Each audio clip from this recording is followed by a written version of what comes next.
I love doing clinics because I can say anything I want. And I don't have any responsibility for the final product, right?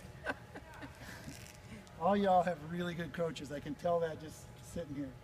So if I say something that's a little bit different or like completely different, it's always based on what we're doing right here today and what I believe in. I had the opportunity to train for 18 years under who I believe is the greatest coach of all time. His name is Stuart Toger, and he took the American hammer throwing from an American record of 236, 238 in 1980-ish, 1970 something-ish, and finished up at 270 foot 9 inches in 96. So this guy had a lot to do with that as well. He's the one that set the bar. I don't know if y'all know this because he's, you know, Judd was the pioneer of modern American hammer throwing. And so if I say something here that doesn't exactly agree, your coaches are the ones in the trenches. They're the ones that know you, and they're the ones that are going to ultimately get you to throw really, really far. So I'm not right and they're not wrong, and vice versa. I truly believe everything that I say is right, and it was right for me. And you talk to any good coach and they're going to say, well, what's the best thing to do? And they're going to say it's the thing that's the best for the athlete. Okay? So, little disclaimer. A little bit of, so this drill that we're doing now, we call it the walk around drill. Y'all did it with 2 balls. Call that the 2-ball drill. It's really good with light, long hammers.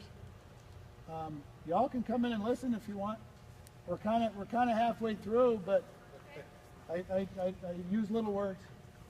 So, now that could be taken wrong. I use little words because I'm dumb. It's easy. I'm right there with you.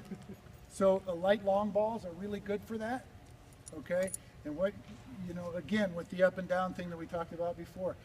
Maybe sometime you're going to be able to work that up and down with this thing, and you're going to feel a little bit of flight and a little bit of work with the ball. To start with, stay level. So, in my opinion, there's 2 parts to the throw. There's the rotational part, and then there's the dynamic part, or simply put the pendulum. Okay, you put those 2 together, and that's what creates the dynamic, and that's what's so cool about it. So this thing is just pure rotation. So what we're doing here, and I didn't say it before, is we're breaking up the throw into 6 60-degree chunks. They're manageable. We can look and see 60 degrees out the side of our eye, right? You can almost see 90. That's why the 4 almost works, right? The 4-step. But the 6-step, you can easily see where you're going to develop this 360 degrees. Okay, 300. And again, I'm going to reiterate this because a couple of you are getting the idea of going around the circle, and that's great. You're going 360 really good. You're starting here to find that 360, and you're a good enough athlete that it's not blowing you apart. But once you get speeding up, when I saw you in the competition, you bent forward because of that. Okay, you've got the 360, but it's really jumpy. It's really chunked up. So just smooth that out, right, and set it up for the 360. And just know that there's 360 degrees in this row. And don't let any of it block out. Yeah, you're going to see some more than others, right? Hopefully you're going to see somewhere out here more than anyplace else. But it doesn't matter. We threw a really long way focusing on 0. Okay, you can't have 2 focal points, by the way. In my experience as an athlete, and what I found out as a coach, if I tried to get an athlete to do 2 focal points, is too much to keep track of. So one or the other, either there, and I know that some really, really great throwers have it here, right?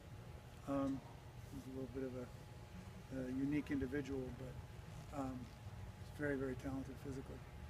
But 360 degrees. So with that said, leading into, everybody kind of gets that. I don't want to stick around too long with that. Let's try something that's a little more functional. And we can do a little, in case you don't have a slab. The great thing to do with the 2-ball drill, especially when you get it to 1 ball, is be able to do multiple turns to a release. You know, 6, 7, 8, 9, 10, and then make sure you release it. Okay?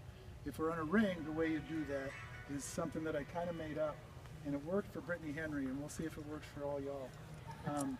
But again, now keep that in mind. Keep this, because everybody kind of felt it except you didn't get to do it. So you get to go ahead and start in the middle, which is fine. It's where we started before we did that, and then I came back. So you're just more advanced. It's all good.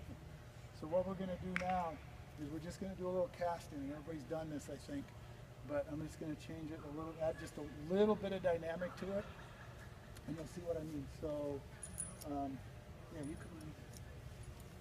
Since it's your fault. By the way, the walk around is Mackenzie's fault. Yeah. Right? And then this one coming back is what's your Always name? the ginger. Is Afua's fault. So now